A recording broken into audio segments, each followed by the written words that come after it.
একটা দোয়া শিক্ষা দেই, প্রত্যেক নামাজের পর, 5 ওয়াক্ত নামাজের পর আমার নবী সাল্লাল্লাহু আলাইহি ওয়াসাল্লাম এই দোয়াটা নিয়মিত পড়তেন, আমরাও পড়ার চেষ্টা করব। এই দোয়াটা 5 ওয়াক্ত নামাজের পরে অর্থ সহকারে বুঝে পড়বেন। নামাজে মনোযোগ বসাতে পারছি না, এক্ষেত্রে কি করা উচিত? নামাজে মনোযোগ বসাবার জন্য অনেক করণীয় আছে। একজন পুরুষ যদি পরকিয়া করে তার শাস্তি কি? শুনেছি মোহর দেওয়া ব্যতীত মেয়েকে স্পর্শ করা হারাম।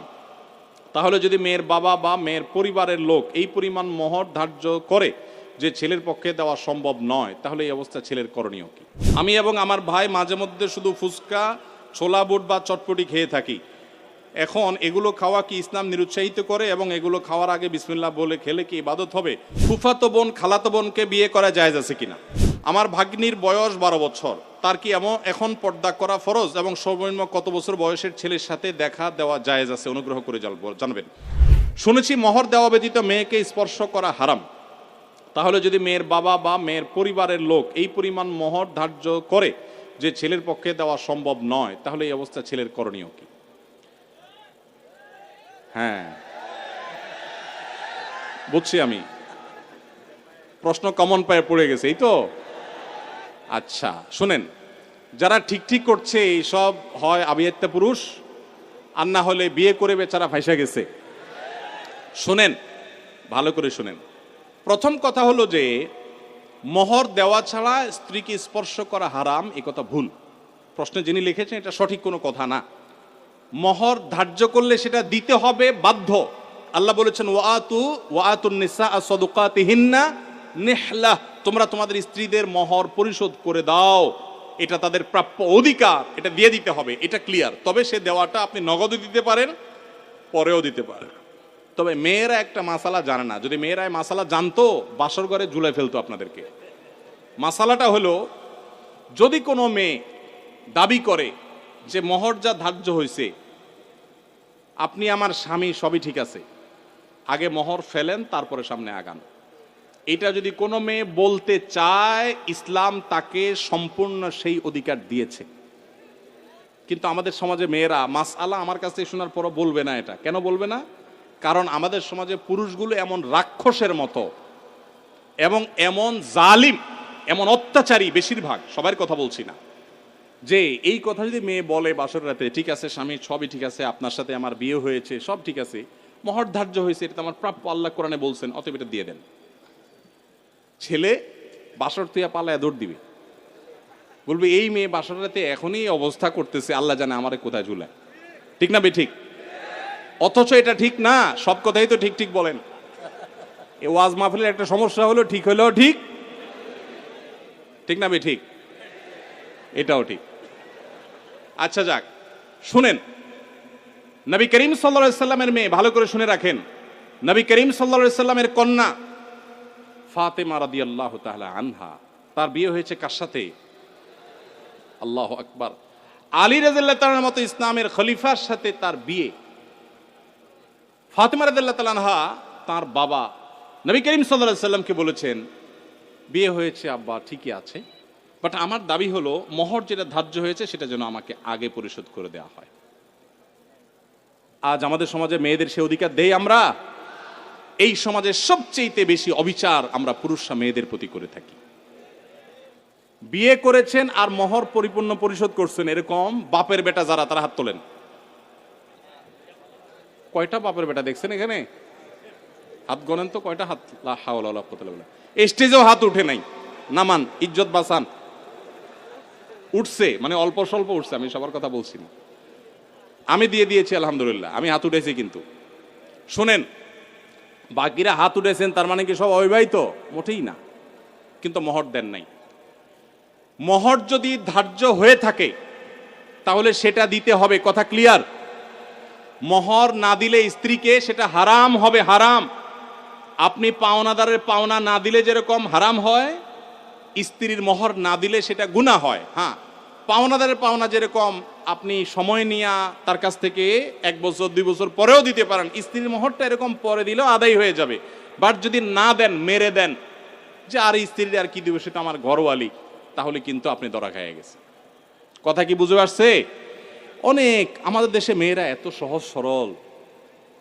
অনেক ছেলে আছে এমন বাটপারের বাটপার, বাসর রাতে বউরে বলে, দেখো এখন মোহর তো ধার্য করছে মুরব্বীরা 10 লাখ, আমি তো 20,000 টাকা বেতনে চাকরি করি, কোত্থেকে দিব এত টাকা? তবে আল্লাহ যদি বাঁচায় এই তো কয়দিন পর ইটালি চলে যাব, কত টাকা আসবে সবই তো তোমার। এইসব ফুসলানো কথা শুনে বেশিরভাগ সহজ সরল মেয়েরা বলে ফেলে, আরে কি বলেন মহত্তর, আমার লাগবে না এসব কিছু, আমার কিছু লাগবে না, এই মাফ করে দিল আর কি, ধরাটা খাইলো। এই জন্য সহজ সরল মেয়েদেরকে ধোকা দিবেন না। এখন কথা হলো বাপ মা বেশি ধরে ফেলছে, কি করবেন? আমি এটা এর আগেও বিভিন্ন জায়গায় বলেছি, বুদ্ধি খুব সোজা, শিখাই দিব। যদি মহর বাপ মা 10 লাখ 20 লাখ ধরে থাকে, এখন আপনিও রাজি হয়েছেন, আপনি রাজি হয়েছেন কেন? আমার বিয়েতে মহর নিয়ে যখন আলাপ হয়, আলহামদুলিল্লাহ আমি নিজে কথা বলেছি, আমি বললাম দেখেন এর বেশি আমি পারবো না, আপনি অযৌক্তিক একটা ফিগার ধার্য করবেন, এটা আমি পারবো না, আমি যেটা পারবো সেটা দিব। এখন আমাদের সমাজে মহরটা হয়ে গেছে ফ্যাশন, 10 লাখ 20 লাখ 50 লাখ, ওই ছেলের পেটের উপরে পাড়া দিলে 500 টাকার নোট 2-4টা বাইর হবে না, কিন্তু মহর হলো 50 লাখ। আর মেয়ের বাপরা, অনেক মেয়ের বাপরা বিয়ের মহরানা বিশাল বড় একটা ধরার ভিতরে বিরাট বড় বাকাওয়াতি মনে করে। অনেক মেয়ের বাপরা এরকম করে। হাদিস শুনেন মেয়ের বাবারা, নবী সাল্লাল্লাহু আলাইহি ওয়াসাল্লাম বলেছেন, ইন্না আযমান নিকাহি বারাকাতান আইসারুহা মাউনা, সবচেয়ে সেই বিয়েটা বরকতময় হয় যেই বিয়েতে মহর সবচেয়ে কম হয়।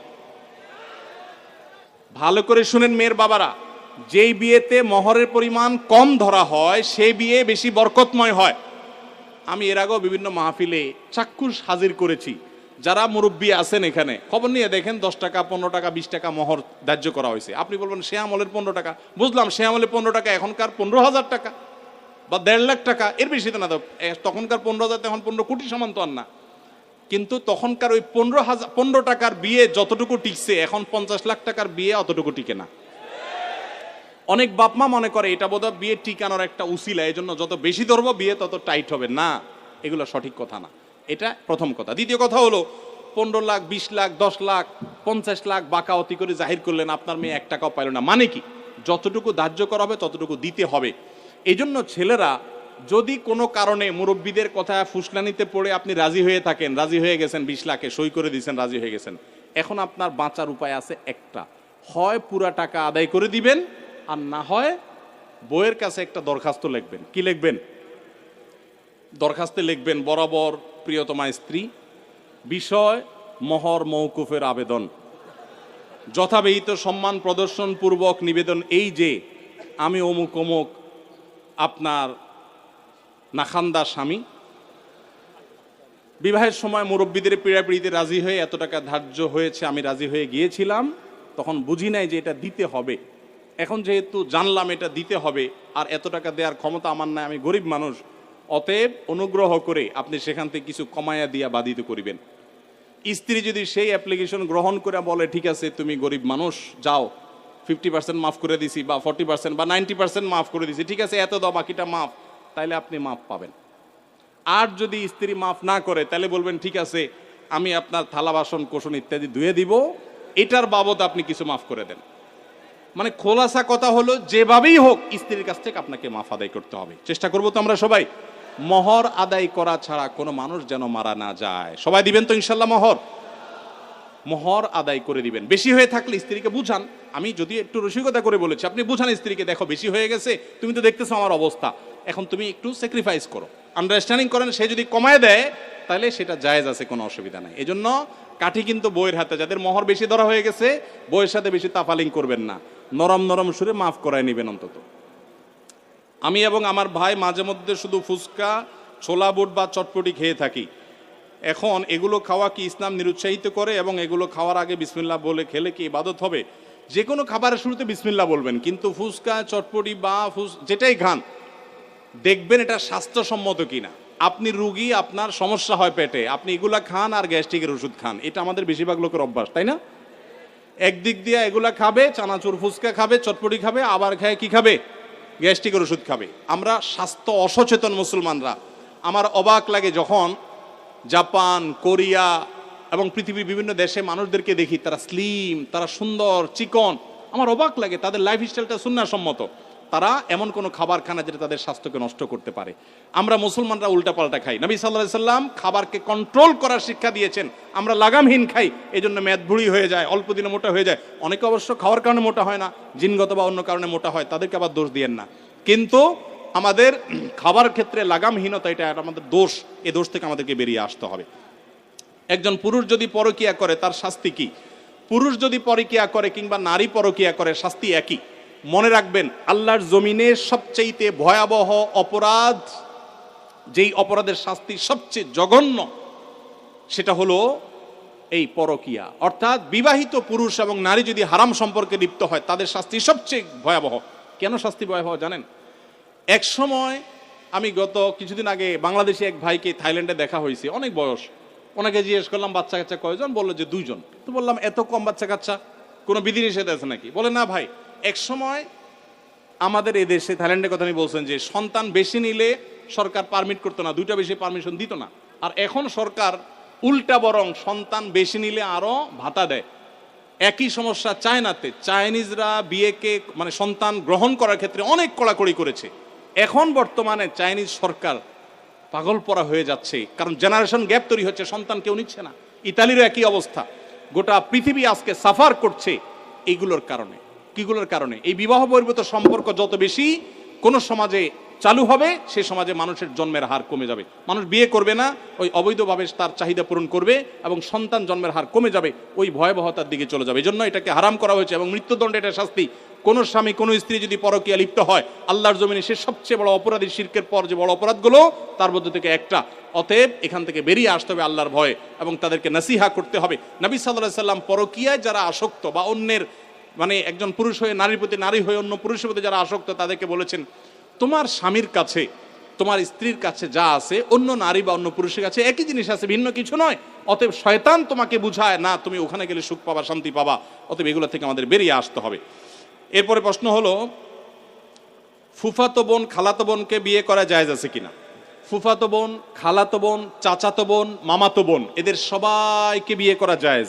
আর যাদেরকে বিয়ে করা জায়েজ, এরকম বোন যারা আছে, বিয়ে করা জায়েজের আওতায় পড়ে, এদের সাথে পর্দা করা ফরজ। অর্থাৎ তাদের সাথে আপনি পর্দা ছাড়া কথা বলবেন না, এবং কোনো প্রয়োজন হলে কথা বলবেন পর্দার আড়াল থেকে, এবং তাদেরকে বিয়ে করা সেটা কি আছে? জায়েজ আছে।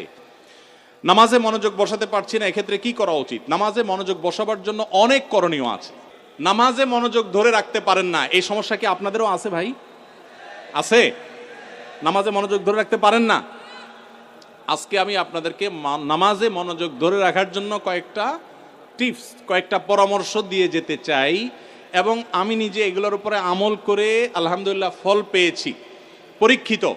এরকম আমলগুলোর মধ্যে 1 নম্বর হলো, ভালো করে শুনেন, 1 নম্বর হলো চোখের হেফাজত করবেন। চোখের, মোবাইলে বা বিভিন্নভাবে চোখ দিয়ে হারাম জিনিস দেখেন, মেয়েদের ছবি দেখেন, ফিল্ম দেখেন, নাটক দেখেন, বিভিন্ন হারাম জিনিস দেখেন, এটা আপনি বন্ধ করেন। পরীক্ষামূলক 1 মাসের জন্য আপনি একটু চোখের রোজা করেন, আত্মনিয়ন্ত্রণে করার চেষ্টা করেন। যেই পুরুষ নিজেকে নিয়ন্ত্রণ করতে পারে না, সে আবার কিসের পুরুষ, সে আবার কিসের যুবক? নিজেকে নিয়ন্ত্রণ করার চেষ্টা করেন, এবং চোখের হেফাজত যদি আপনি করতে পারেন, আমি আপনাকে লিখিত দিতে পারি, টানা যদি আপনি দীর্ঘদিন আপনি এই কাজটা করেন, ইনশাআল্লাহ আপনি নামাজ এবং যে কোনো ইবাদতের স্বাদ পাবেন। শুরু করবেন অন্তত। দ্বিতীয়ত, হারাম উপার্জন ছাড়তে হবে। কি ছাড়তে হবে? হারাম খাওয়া ছেড়ে দেন, হালাল খাওয়ার গ্রহণ করেন, এটাও ইবাদতে মনোযোগ সৃষ্টি করতে সহযোগিতা করে। তৃতীয়ত, নামাজের জন্য বিশেষ করে বলতে চাই, এই যে পয়েন্টটা এখন বলতেছি নামাজের মধ্যে, এইটা যদি করেন আর আপনি মনোযোগ না আসে, আপনি আমাকে ব্যক্তিগতভাবে জানায়েন যে আপনি ভুল বলে আসছেন। আমি আলহামদুলিল্লাহ এটার উপরে নিজে 100% উপকারিতা পেয়েছি, অনেককে পরামর্শ দিয়ে তাদের মধ্যে উপকারিতা পেয়েছি। সেটা হলো, নামাজের টাইমিংটা বাড়িয়ে দেন, অর্থাৎ দীর্ঘ সময় নিয়ে নামাজ পড়েন। আপনার 4 রাকাত নামাজ পড়তে 5-6 মিনিট সময় লাগে, বা 6-7 মিনিট সময় লাগে, আপনি এটাকে ডাবল করে দেন, এবং সূরা ফাতিহা পড়ে একটু অপেক্ষা করে অন্য সূরা পড়েন, একটু সময় নেন। একইভাবে রুকুতে গিয়ে একটু লম্বা সময় ধরে তাসবিহ, সাধারণত আপনি 3 বার তাসবিহ পড়েন, এবার আপনি 6 বার 7 বার পড়েন, 9 বার পড়েন, আরো বেশি করে পড়েন, একটু সময় বেশি নেন। রুকু থেকে উঠেই আবার সিজদা যান সব সময়, আজকে সেটা করেন না। রুকু থেকে উঠে একটু দাঁড়ান, একটু অপেক্ষা করেন, একটু দেরি করেন। নবী সাল্লাল্লাহু আলাইহি সাল্লাম রুকুতে যে পরিমাণ সময় থাকতেন, রুকু থেকে উঠে দাঁড়িয়ে তার কাছাকাছি, কারিবা মিনহু, হাদিসের ভাষ্য তার কাছাকাছি থাকতেন, অথচ আমরা রুকু থেকে উঠেই দৌড় দিই। তো আপনি উঠে একটু অপেক্ষা করেন, দাঁড়ান, অন্য সময়ের চাইতে ডাবল সময় দাঁড়ান। এভাবে যদি প্রত্যেকটা কাজ আপনি সময় নেন এবং ধীরে ধীরে করেন, ইনশাআল্লাহ বিইذনিল্লাহ আপনি নামাজের মধ্যে মনোযোগ দেখতে পাবেন। 3টা গেল। 4 নম্বর হলো নামাজের মধ্যে যে সূরা কেরাতগুলো পড়েন, এই যে আজকে আমরা 3 কুল সম্পর্কে আপনাদেরকে বললাম, নামাজের দোয়াগুলো, সূরাগুলো, কেরাতগুলো, এগুলোর অর্থটা বোঝার চেষ্টা করবেন। তাহলে নামাজের ভিতরে ওই অর্থের কথা আপনার মাথায় আনতে পারবেন, আপনার মনোযোগ ধরে রাখতে পারবেন। আর আরেকটা পরামর্শ হলো ইবাদত এবং নামাজে বিশেষ করে মনোযোগ সৃষ্টি করার জন্য আগে থেকে মনোযোগ নষ্টকারী বিষয়গুলো থেকে সরে আসেন। অনেকে আছে মোবাইল টিপতে টিপতে নামাজে দাঁড়ায়, নামাজে ঢোকার আগে, মসজিদে যাওয়ার আগেই মোবাইল সুইচ অফ করে ফেলান এবং এরোপ্লেন মোড করে ফেলান, যাতে করে মেসেজ আসলেও টের না পান। ইনশাআল্লাহ দেখবেন মনোযোগ আসবে। সেই সাথে আল্লাহর কাছে দোয়া করবেন। একটা দোয়া শিক্ষা দেই, প্রত্যেক নামাজের পর, 5 ওয়াক্ত নামাজের পর আমার নবী সাল্লাল্লাহু আলাইহি ওয়াসাল্লাম এই দোয়াটা নিয়মিত পড়তেন, আমরাও পড়ার চেষ্টা করব। আল্লাহুম্মা আইন্নি আলা যিকরিকা ওয়া শুকরিকা ওয়া হুসনি ইবাদাতিক, হে আল্লাহ আমাকে আপনি সাহায্য করুন, আপনার জিকির যেন করতে পারি, আপনার শুকরিয়া যেন আদায় করতে পারি এবং আপনার ইবাদতটা যেন সুন্দর মতো আদায় করতে পারি। এই দোয়াটা 5 ওয়াক্ত নামাজের পরে অর্থ সহকারে বুঝে পড়বেন, ইনশাআল্লাহ আপনার নামাজে আপনি মনোযোগ ধরে রাখতে পারবেন। আল্লাহ আমাদের সবাইকে তৌফিক দান করুন। নামাজের মজা এমন এক জিনিস ভাইরা, আমাদের নবী সাল্লাল্লাহু আলাইহি সাল্লাম রাতে যখন নামাজে দাঁড়াতেন পা ফুলে যেত, রুকুতে যেতেন না, এত সময় ধরে কিরাত পড়তেন, মজা পাইতেন। আর আমাদের কাছে নামাজটা এটা বোঝা, পড়ে শেষ করতে পারলে আমরা বাইরে পারলে জান বাঁচে, কারণ মজা পাই না। এই জন্য নামাজের স্বাদ আনার জন্য, মনোযোগ সৃষ্টি করবার জন্য এই আমলগুলো আমরা লক্ষ্য রাখবো। আল্লাহ তৌফিক দান করুন। কিছুদিন আগে শুনলাম এক লোক 7 জন মেয়েকে বিয়ে করেছেন, এর বিধান কি? এটা কি ইসলামে জায়েজ? 7টা বিয়ে করা যাবে কিনা? ভাইরা আমার, এই প্রশ্ন যিনি করেছেন উত্তর তিনিও জানেন। আপনারা জানেন না সবাই? 7টা বিয়ে কি ইসলামে করা যায়? মনে রাখবেন, জাহিলি যুগে, ইসলাম পূর্ব যুগে মক্কার মুশরিকদের মধ্যে এক একজনের 20টা, 50টা, 30টা, 10টা, যা যা মনে চাইতো বিয়ে করত। সকালে বিয়ে করতো, বিকেলে ছাড়তো, একসাথে অনেক বিয়ে করত, কোনো ঠিক ঠিকানা থাকতো না।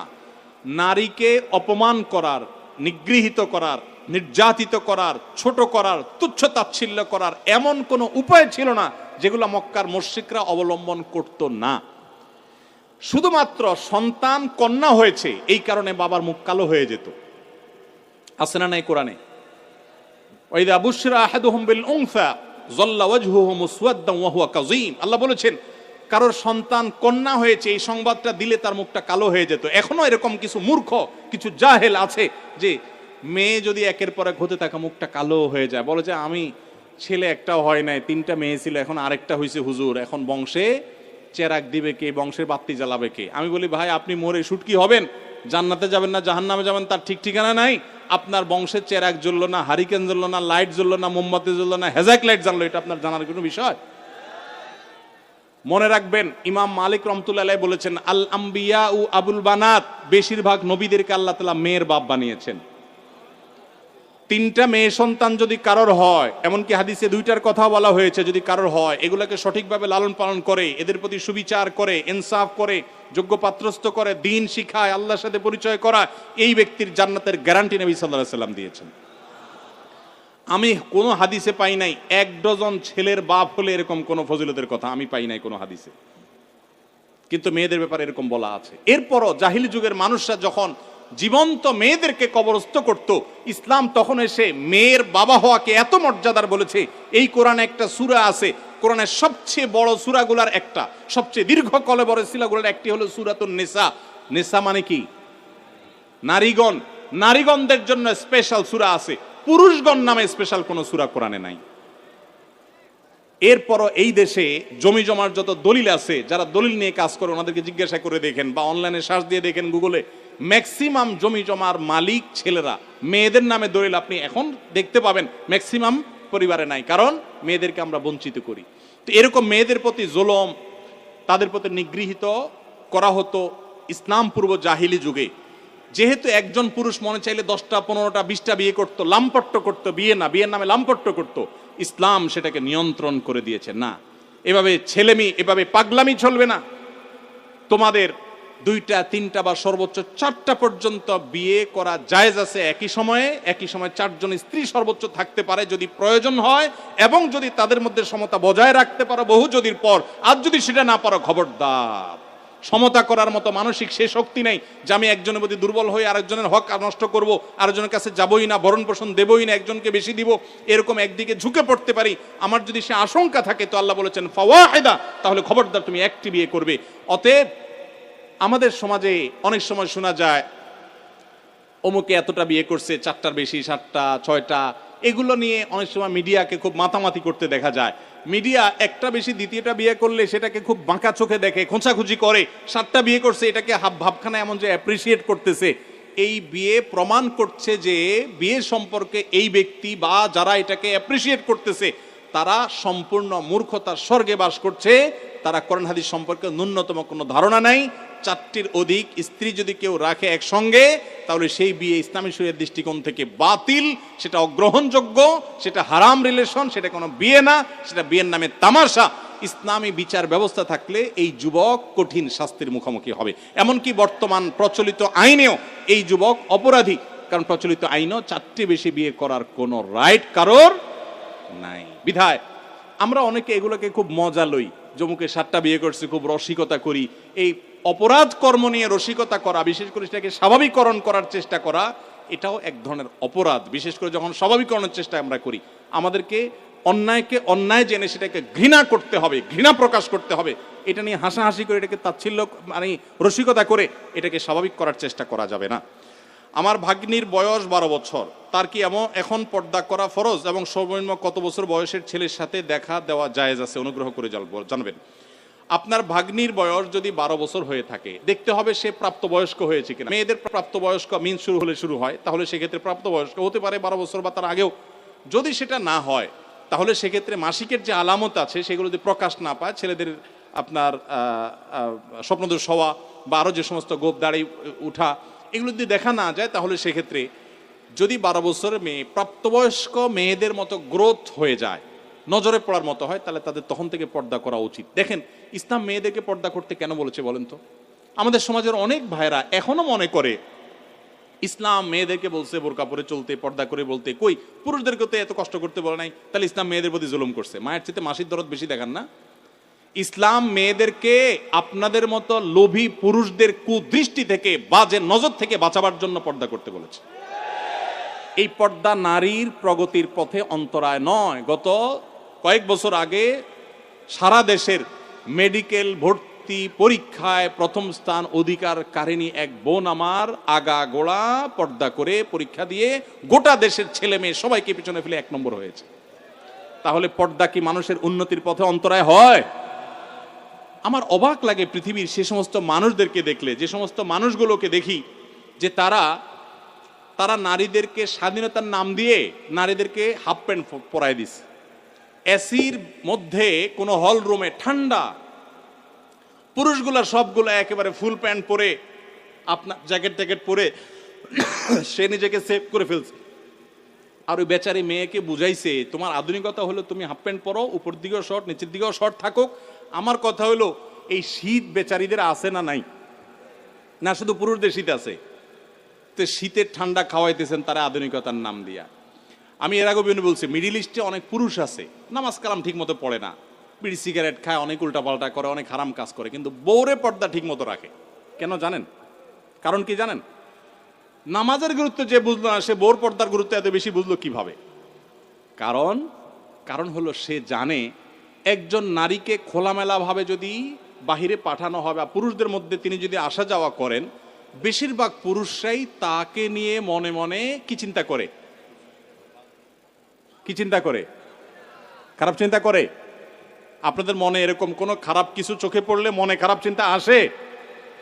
আসে না? আসে।